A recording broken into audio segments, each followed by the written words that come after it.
모두에게 우리 모든 인생의 여정에 이보다 더 기쁜 소식이 없는 줄 믿습니다. 사랑하는 여러분, 예수님의 부활, 여러분에게 이 소식이 기쁨이 맞습니까? 그러면 왜 예수님의 부활이 여러분에게 기쁨인지 한번 여쭤봐도 되겠습니까? 기쁨인데 거기까지는 잘 갔는데 여기까지는 우리가 웃을 수 있는데 왜 나에게 이게 기쁨인가? 왜 기쁨이죠? 구원받았으니까. 어떻게 예수님의 부활이 나에게 기쁨이 될 수 있을까요? 나랑 뭔 관계가 있다고? 굉장히 중요하죠, 그죠? 거긴 굉장히 단순한 진리가 숨어 있습니다. 우리가 예수님의 기쁨을 나의 기쁨으로 고백하는 것은 전혀 틀림이 없는, 의심할 여지가 없는 여러분의 고백입니다. 그런데 그것이 나에게 어찌 기쁨이 되느냐? 예수님의 부활을 내가 믿기 때문입니다. 믿지 않고 기쁨이 될까요? 그만큼 신기한 일이 없죠. 예수님의 부활이 믿어지지 않는데 어떻게 그것이 기쁨이 되겠습니까?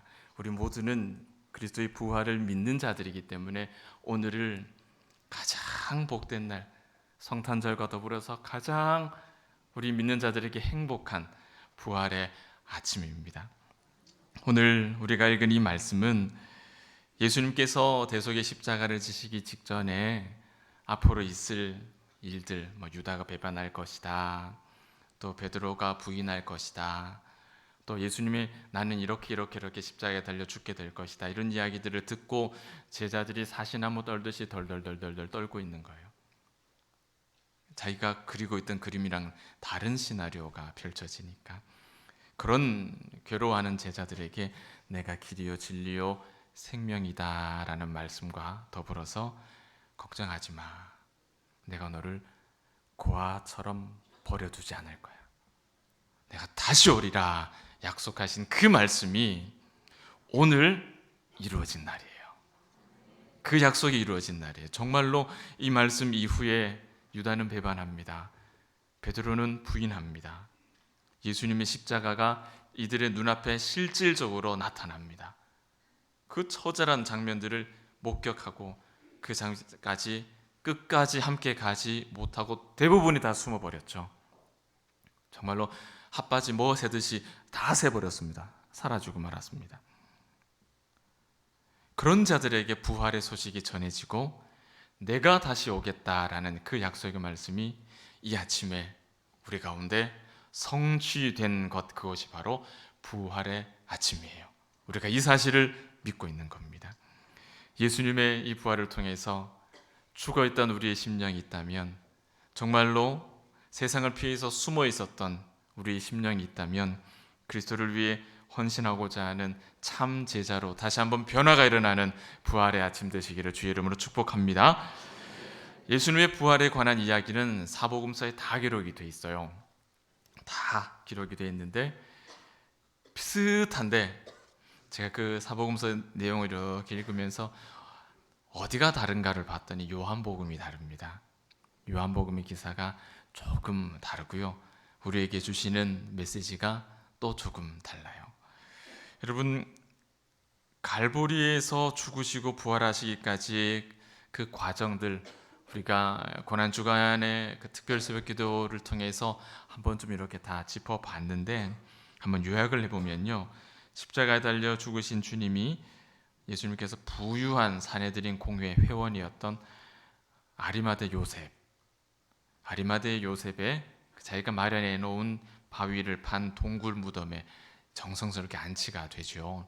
그때 함께했던 사람이 있다면 같은 공회 회원이었던 니고데모라는 사람입니다. 니고데모라는 사람이에요.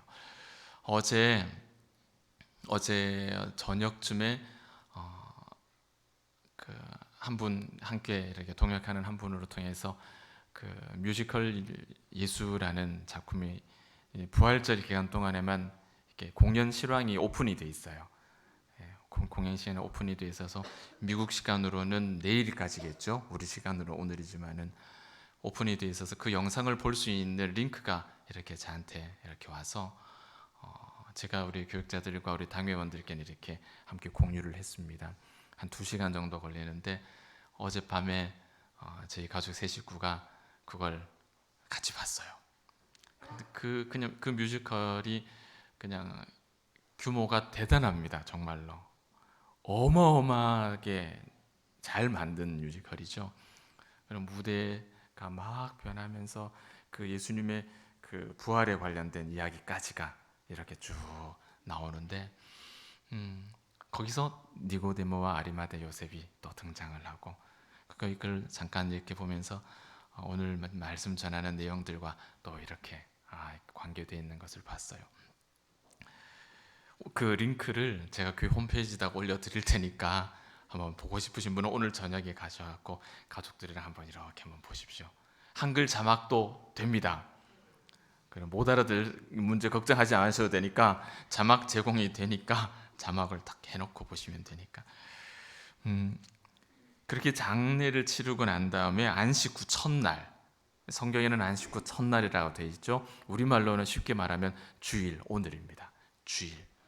주일에 여인들이 무덤을 찾아갑니다.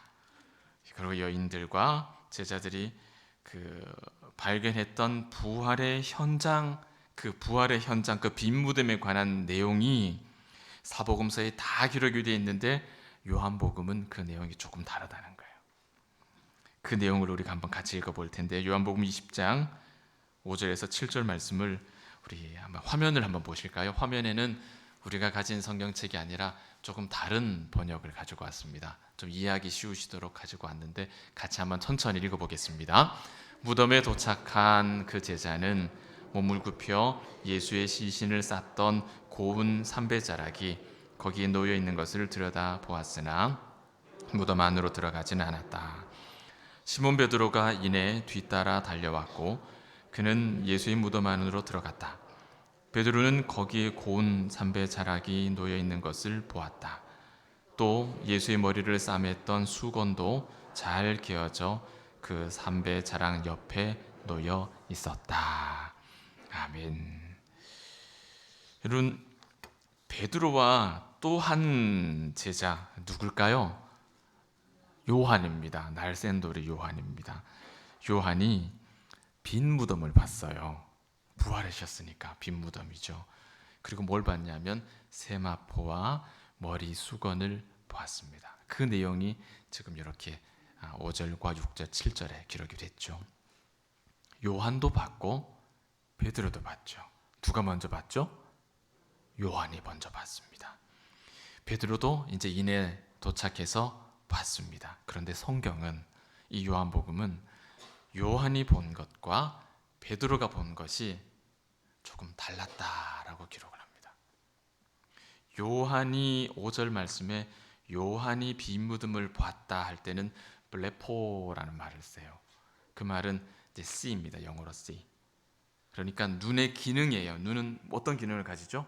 보는 기능이죠. 딱 그냥 그걸 얘기해요. 그러니까 부활절이 되니까 절기 때는 우리가 이렇게 예쁘게 강단 장식과 꽃장식을 하잖아요. 오, 강단에 꽃장식이 있네. 자, 이 정도면 그걸 느끼는 정도면 이제 블레포 요한이 본 겁니다. 요한이 빈 무덤을 봤을 때 알아? 아무것도 없네. 아무것도 없네. 이거예요. 그런데 6절에 베드로가 보았다라고 했을 때는 데오레오라는 말을 쓰는데 이 말은 그냥 보는 게 아니라 여러분 영화 극장 가면 그 영화를 어떻게 보십니까? 대충 보십니까? 아니면은 집중해서 보십니까? 집중해서 보시죠. 그 중에 또 내가 좋아하는 배우가 나오면 한 장면도 놓치지 않으려고 보시죠. 그죠? C가 아니라 watching이죠. watching. TV를 보는 것처럼. 그래서 베드로가 봤다는 것은 그냥 눈으로 본 정도가 아니라 아주 집중해서 응시해서 그 상황을 지각하고 인지하였다. 정밀하게 세밀하게 살펴봤다라는 이야기를 하는 겁니다. 똑같은 환경을 봤어요. 똑같이 꽃장식을 봤어요. 요한은 꽃장식이 있네. 광단을 딱 봤더니 평소랑 다른 애 꽃장식이 있네, 2개가 있네, 이 정도. 베드로는 뭘 봤냐면요, 2개가 있네 정도가 아니라 노란 꽃도 있고 흰 꽃도 있고 큰 꽃도 있고 작은 꽃도 있고 분홍 꽃도 있고 비둘기도 있네? 이렇게 본 겁니다. 이렇게 본 거예요. 비둘기 2마리가 밑에 있고 1마리가 위에 있으니까 삼각형으로 구도가 더 잘 맞네? 이렇게 본 거예요. 이렇게 봤다는 거예요. 베드로가 봤다는 것. 조금 다르죠? 달라요. 베드로가 자세하게 살펴봤던 그 빈 무덤은 어지럽혀져 있는 무덤이 아니었어요. 잘 정리정돈된 무덤이었습니다. 정비가 잘 되어 있었어요. 흐트러지지 않았어요. 예수님의 시신은 당연히 보이지 않겠죠. 그 빈자리는 그런데 너무너무 정성스럽게 잘 정리되어 있었다는 거예요. 참 흥미로운 것이 이 머리수건을 관한 표현입니다. 머리수건이 따로 잘 기어져서 또는 이렇게 잘 말아서 처음 형태대로 쌌던 대로 있었다. 그런데 그 자리에 있는 게 아니라 세마포 옆에 놓여 있었다라는 거예요. 쌌던 대로. 이 영어 표현에서는요, 이게 폴드라고 해요. 폴드. 핸드폰, 스마트폰 중에 넙덕한 폰도 있지만 요즘에는 어떤 폰이 있어요? 접는 폰이 나오죠. 이게 폴더. 예수님의 머리수건이 이렇게 접혀 있었다는 거예요. 여러분, 빨래 예쁘게 해서 바짝 말린 빨래 그렇게 거실에다가 뿌리는 게 아니라 어떻게 합니까? 곱게 잘 겠죠. 잘 개서 보관하죠. 이 개다는 게 옛날 성경에 개켜져 있다, 개킨다 이 말이죠. 둘 다 표준어입니다. 개다란 말과 개키단 말 둘 다 표준어인데 어떻게 예수님 머리수건이 그렇게 개켜져 있었다는 거예요. 잘 개져 있다는 거예요. 여러분, 왜 요한의 복음을 기록하면서 예수님의 이 빈 무덤을 이렇게 자세한 베드로의 시선으로 기록해 뒀을까요? 다른 사복음에는, 다른 공간 복음에는 이렇게까지 기록이 되어 있지 않거든요. 여러분, 예수님을 못 박아 죽인 사람들은 유대인이죠. 유대인들이었습니다. 그래서 유대인들에게 예수님의 부활은 그들에게 오는 데미지가 파장이 클까요? 작을까요? 엄청나겠죠. 환영할 때는 언제고 십자가에 못 박아 죽여야 된다 그랬다가 그분이 다시 살아나 버리면 그 뒷감당 어떻게 하겠습니까? 그러니까 예수님의 부활을 그들은 가능하면 그럴 일이 없어야 되는 일인 거예요. 그런데 예수님 부활하셔 버렸어요. 그러니 그들은 예수님의 시신을 누군가가 훔쳐갔다라고 애둘러 말하면서 예수님의 부활을 부정했습니다. 그런데 요한은 이 빈 무덤에 관한 아주 세밀한 표현을 통해서 그 말이 거짓말이라는 것을 우리에게 보여주죠. 여러분, 예수님의 시신이 도둑 맞았다고 생각해 보십시오. 그 돌덩어리를, 입구를 막은 돌덩어리를 옮겨내는 것도 새벽 미명에 조용하게 할 수 있는 일은 아니죠. 조용하게 할 수 있는 일이 아닙니다. 그걸 밀어냈다고 합시다. 느긋하게 먹을 거 먹고 할 거 다 하고 해서 느긋하게 이렇게 해서 뭐 가겠습니까? 그걸 훔치러 온 사람들이 번개처럼 콩 튀듯이 그렇게 하고 도망가지 않겠어요? 그죠? 그런데 그 빈 무덤의 자리가 어떻게 되어 있습니까? 도둑이 예수님의 시신 훔쳐가면서 뒷정리 다 하고 청소 다 해놓고 가겠습니까, 여러분? 그렇지 않죠. 어떻게 봐도 이건 도둑 맞은 흔적이 아닌 거예요, 이게. 너무 잘 정리돼. 그렇게 예의 바른 가정교육을 잘 받은 도둑일 리는 없고, 이게 앞뒤가 안 맞는 이야기인 겁니다. 도둑 맞았다는 사실이. 물론 도둑 맞았다는 사실을 부정하는 여러 가지 근거들은 너무 많습니다. 그 중에 제가 여러분에게 보여드린 이 정황적인 근거는 베드로가 본 시각, 요한이 기록한 이 요한복음의 본문상에서 우리가 충분히 유추해낼 수 있는 그런 정황적인 이야기를 해드리는 거예요. 유대인들은 예수님을 믿지 않습니다. 그 가운데 아주 일부의 유대인들이 예수님을 믿어요. 물론 우리가 가지고 있는 신앙 고백과는 완전히 일치하지는 않아요. 일치하지는 않는데 우리는 그들을 메시아닉 주이시라고 불러요. 예수를 믿는 유대인이라고 부르고, 저는 그분들과 함께 한 번 예배를 드려본 적이 있고 또 교제를 나눈 적이 있는데, 그분들은 요한이 기록한 이 빈 무덤의 내용들이 유대인들의 생활 습관, 자기들이 대대로 가지고 있었던 전통적인 유대인들의 습관과 생활 양식과 굉장히 관계가 깊다라고 그렇게 이야기를 합니다. 여러분, 영화 왕중왕, 배너, 10개 이런 영화 보시면 유대인들이 간혹 식사하는 장면이 이렇게 영화상에 나올 수 있어요. 그러고 보면은 유대인들이 식사를 어떻게 해요? 우리처럼 식탁에 앉아서 그렇게 하질 않죠. 밥상머리에 앉아서 이렇게 그렇게 먹질 않습니다. 어떻게 먹습니까? 들어 누워서 먹죠. 옆으로 눕든 엎드려서 먹든, 엎드려서 먹든 그렇게 먹어요. 그리고 그 주변에는 그 하인들이, 음식을 준비하는 하인들이 이렇게 둘러싸서 지켜보고 있습니다. 정말 우리가 그 서양 레스토랑에 가면은 식사하는 동안 항상 그 웨이터가 식사하신 손님들 주시하고 있잖아요. 그죠? 불편한 게 있으면 바로 와서 서비스를 하는 것처럼 딱 그 모양입니다. 단지 의자에 앉아 있는 게 아니라 누워서 식사하는 그 차이죠. 자, 이런 유대의 식사 문화, 그 가운데 식사를 하던 주인이 자리를 옮기게 될 때 수건을 그냥 막 마구마구 그냥 대충 그냥 놓고 그냥 이렇게 일어나면 밥 다 먹었다는 거예요. 이제 나 다 먹었으니까 이거 치워도 돼라는 소리입니다. 우리가 레스토랑에 가서 하는 거랑 똑같죠. 그냥 무릎에 올려 있던 그 수건을 이렇게 해서 대략 그냥 대충 얹어놓고 가면 식사 끝난 거죠.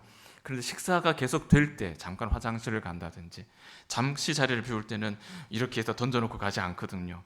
어떤 형체가 됐든 이렇게 정리를 해서 가지런히 놓든지 의자에 놓든지 하면 그건 무슨 사인입니까?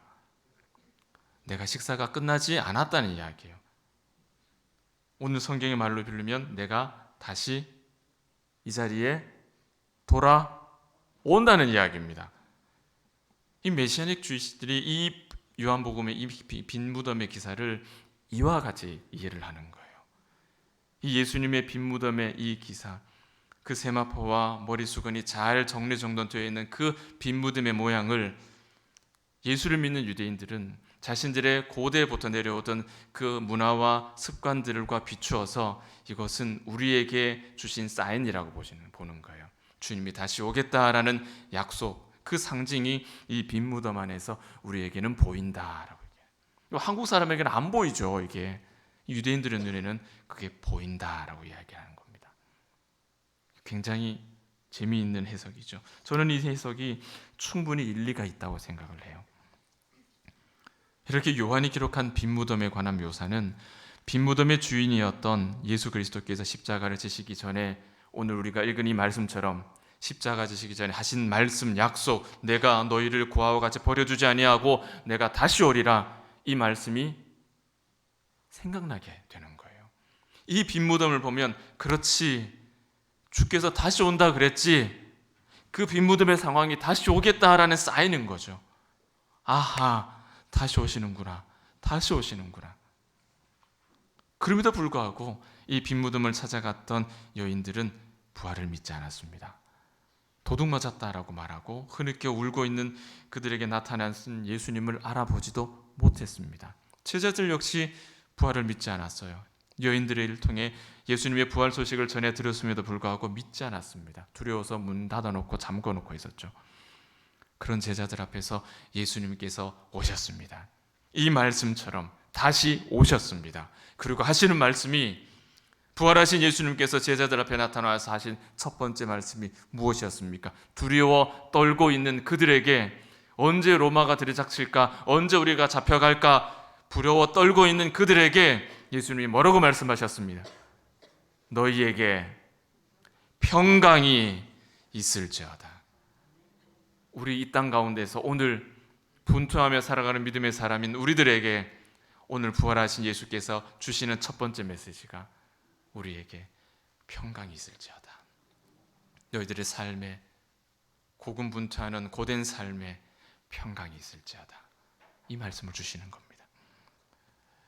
사랑하는 여러분, 요한은 계속해서 디두모와 도마라 불리는 이 디두모에 관한 이야기로 이어져 갑니다. 이번에는 제자들이 예수님의 부활을 디두모에게, 도마에게 증거했는데도 불구하고 도마가 어때요? 믿지는 않죠. 난 내 눈으로 봐야만 될 것 같아. 나는 못 봤기 때문에 나는 믿을 수가 없어. 그렇게 얘기합니다.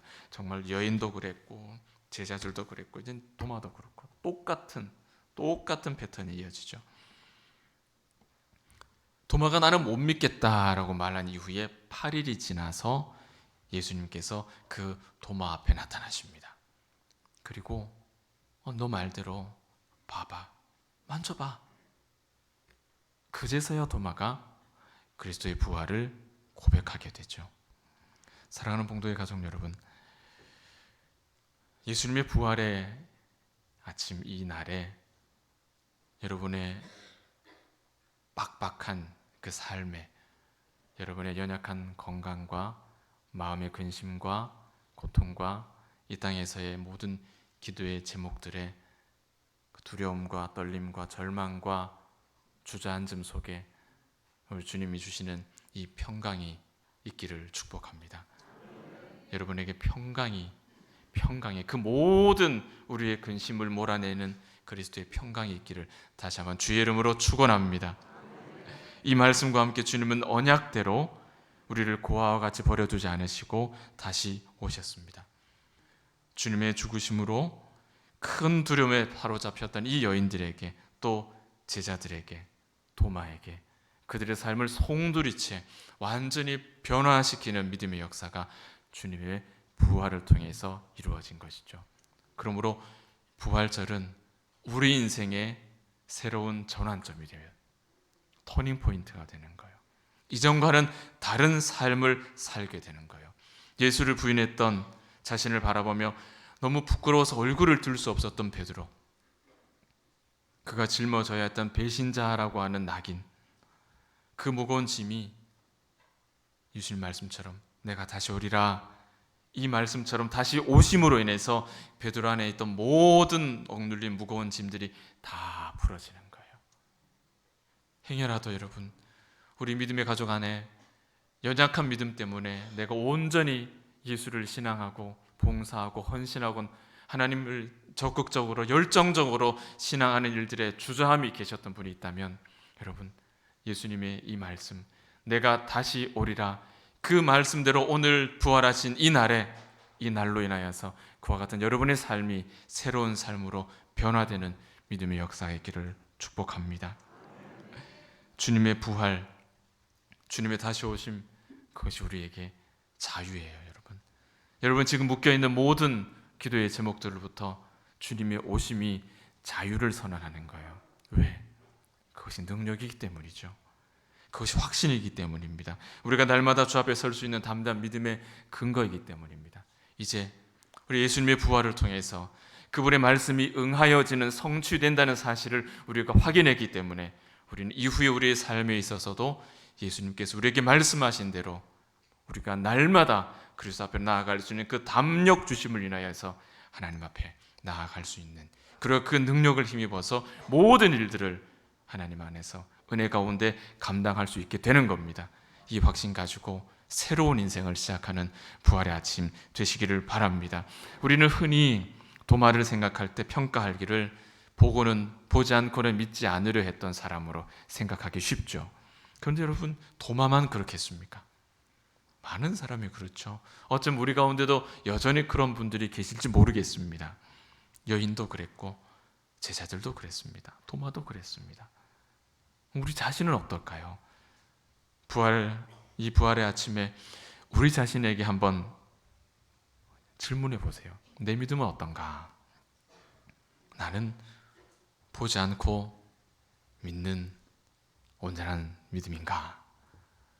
저는 오늘 이 부활의 아침에 이 자리에 나와 예배하는, 그리고 예수님의 부활이 나에게 기쁨이다라고 고백하는 우리 봉덕의 믿음의 가족 여러분들을 정말로 축복합니다. 너무나 놀랍습니다. 왜냐하면 안 보고도 잘 믿으시거든요. 이게 이 놀랄 노자예요, 진짜. 이 보통 일이 아니잖아요. 하나님 주신 은혜가 얼마나 큽니까? 예수의 부활을 내가 믿음으로 그것이 나에게 기쁨이 된다는 것. 그 고백 속에는 한 가지가 더 포함되어 있죠. 주님의 부활처럼 나도 부활할 것이라는 믿음이 있죠. 여러분 꼭 붙잡으십시오. 꼭 붙잡으셔야 돼요. 오늘 부활의 아침에 우리는 하나님의 말씀을 통해서 부활하신 예수님의 무덤을 살펴보았습니다. 그러나 우리가 오늘 목격한 것은 예수님의 시신이 아니라 죽음의 권세를 이기신 그분이 남긴 승리의 흔적이에요. 흔적. 우리가 본 것은 죽음을 정복하신 자가 남겨놓으신 흔적이에요. 내가 다시 오겠다 하신 그 약속의 말씀, 그 약속의 말씀이 이루어진 장면을 우리가 이 말씀을 통해서 살펴보는 겁니다. 이 빈 무덤을 통해 우리를 고아와 같이 버려두지 않고 항상 임마누엘로, 에베네셀로 함께 동행하시는 그 예수 그리스도를 다시 가슴에 담을 수 있는 은혜가 있기를 바랍니다. 이후로 우리가 찬송을 부를 때, 또 부활의 인사를 나눌 때, 오늘 주일 오후 대구 지역에 있는 모든 교회들 함께 모여서 예수 그리스도의 부활을 함께 축복할 때, 여러분 그 한마디가, 부활이라고 하는 그 한 단어가 이전과는 다른 새로운 생명으로 꿈틀대는 우리 안에서 역동하는 믿음으로 내 안에서 다시금 힘이 되어 줄 수 있기를 축복합니다. 사랑하는 여러분, 지금부터, 이제 오늘부터 새로운 부활의 새로운 날부터 이전과는 다른, 썩지 않고 더럽지 않고 변하지 않는, 변함이 없으신 산 소망이신 예수 그리스도를 붙잡고, 그의 말씀, 그 언약을 붙잡고 그의 부활을 오늘 나의 실제 하루라고 고백하면서 매일매일 넉넉히 이기는 봉덕의 가족들 되시기를 축복합니다. 사랑하는 여러분, 오늘은 예수께서 부활하신 날입니다. 그 부활과 같이 저와 여러분도 장차 주와 함께 일어날 줄 믿습니다. 이 부활, 이 약속대로 다시 오시고 우리 믿는 자의 마음에 이미 좌정에 계시는 예수 그리스도의 그 능력을 힘입어서 오늘부터 시작되는 새로운 여러분의 삶에 날마다 승리가 경험되는 복된 한 날 되시기를 주의 이름으로 축복합니다. 기도하겠습니다.